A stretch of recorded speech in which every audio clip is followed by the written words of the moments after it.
All right, I'm in the midst of the worst DOMs from the leg press. So it's 48 hours after the leg press workout, and I'm feeling it, man. I was sore yesterday, but today is another level. The soreness is in the glutes, like glute max. It's in the adductors predominantly. Quads are like hardly noticeable. The machine is called leg press, and I somehow use the pulling muscles, which is funny, right? Because the soreness is exactly the same as when I'm squatting. If I was to get 180 on the bar right now and do an AMRAP, I would feel exactly the same areas of soreness as I have with the leg press. So work that out, man. Whatever. When you think about it, if you were to take that picture from the side, and if you were to rotate that picture in such a way that my feet are flat on the ground, so the platform is the ground, you would see that I would be very, very bent over, right? And if you imagine I had the bar on my back, that is a very bent over squat. That's what a leg press is, a very bent over squat. And so the areas of soreness are glutes and adductors, which is, it's great. I mean, it's absolutely fantastic, but it's not what I expected because it's a press.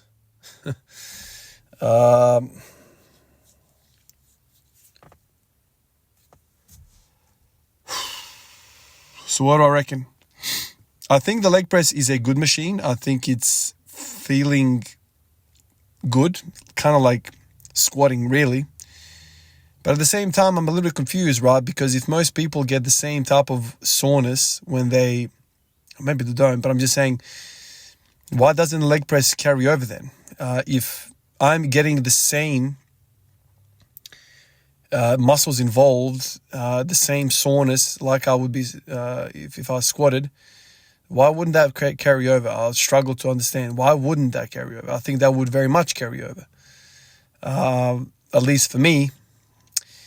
But we know that the leg press doesn't seem to carry over for a lot of people. So maybe those people, I don't know how they bloody do it, but maybe they do it and it's all quads and it's no adductors, no glutes at all. And so when they start squatting, they want to use their quads, but they fail at the glute and adductor level. I don't know. It's a mystery to me right now because, as it stands, I felt like I squatted. That's how sore I am everywhere. I can hardly move. I can't run. I just came back from a park playing basketball with my son, my family. We were just kind of messing around, doing some drills, running around. And I could hardly run, man. Like I'm sore. I'm really, really sore. But then the question is, will I continue it? Yes, I will continue leg press. I will do it for the next 3-4 weeks and see what I get out of it. Now, it's a very, very different type of stimulus to hack squats. Hack squats proved to be very, very beneficial for me. Belt squats, not as much. I felt like I couldn't really, I went hard at them, sets of 10, kind of like, exactly the same as hack squats, but I just didn't get the same value out of it. Leg press, well, let's see. And after leg press, I'll go back to hack squat and see where I end up again. So yeah, I couldn't really squat that much today, man. I was absolutely buggered. What I did try today, though, is I was setting up to do my sit-ups. Today's the core day. And then I caught myself and I was like, oh, thank God, perfect. One of you fellas have been asking me, have you tried sit-ups from the GHD machine? And I've been saying, I want to try it. And I always bloody forget. Today, I remembered and I did them. And they are really, really nice, I might say. So no weight at all. And I was getting a very, very good activation. Not only through the abs, man. That's like only half of it. Lower back. I was feeling my lower back big time. I imagine that's the hip flexors at the lumbar level, the origin of The psoas is T12, L5. Each of those vertebrae get a piece of the psoas. So I'm guessing that's what I was feeling.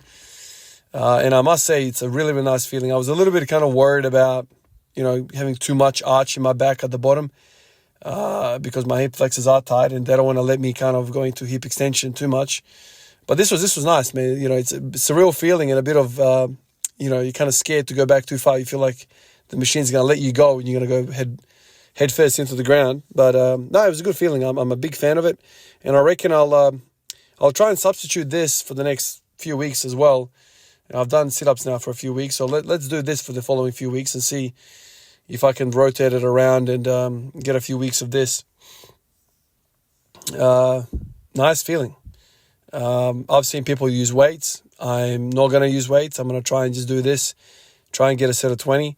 Now, the thing with this, though, is because you're stretching the abs, this is something that crossed my mind. I was like, if you were going to get a hernia, this is probably a great exercise to do it.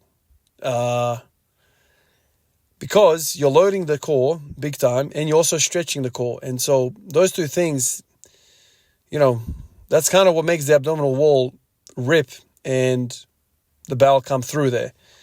So you got to be kind of careful with this exercise, I imagine. You don't go too far back and strain your abs. I mean, that's a possibility as well. But worse than a strain would be to actually tear, a hole, basically get a hernia, tear a hole in the abdominal wall and for some of that bowel to get through, because that needs kind of surgical repair and you're pretty much screwed if you do that. So I think control is a must for this, especially in the eccentric. Don't bounce. Please don't bounce. I mean, I've seen some of the CrossFit guys rip through this exercise, go crazy and bounce at the bottom and whatnot. I mean, each to their own, man. But my first reaction is don't get a hernia. Don't get a hernia. That's kind of the biggest takeaway that I've got from this exercise. It's a great exercise. Anytime you can go through such a large range of motion and really load that eccentric and really kind of stretch, it's great. But the abdominal wall, the hernias, all that stuff, you have to be a bit careful. That's what I feel. Maybe the next session is going to be better. I'll have more range. But it's weird to have heaps of range of motion for a core exercise. That doesn't seem like it's needed. You want the core to stay compact. But anyway, let's see how it pans out next time as well. Appreciate you guys. Catch you in the next one. Peace out.